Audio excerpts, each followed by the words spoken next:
اس لیے آپ اس تشویش میں آپ نے ڈال دی، اعتماد نہ رہا، اٹھ گیا اعتماد، مگر کیا اعتماد اٹھا؟ اس لیے اپنی عاقبت پر بھروسہ کرو اور لوگوں کی عاقبت پر بھی بھروسہ کرو. کیا کہا کہ آپ اپنی عاقبت پر بھروسہ کرو، لوگوں کی عاقبت پر بھی بھروسہ کرو. انشاءاللہ اللہ ہم مجھ پر رحم کرے گا، اور انشاءاللہ اللہ ہم پر رحم کرے گا، انشاءاللہ تعالی اللہ تم پر رحم کرے گا، انشاءاللہ اللہ سب.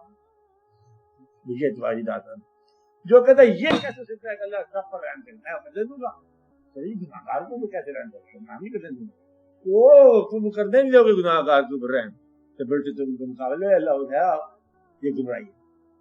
اللہ پر بھروسہ رکھو اور گناہگاروں کی عاقبت پر بھی بھروسہ رکھو. اللہ تعالیٰ جس کا نصیب بہتر کرے گا کرے گا. تم آپس میں طے کرو. انتشار، انتشار کوئی انتشار نہیں.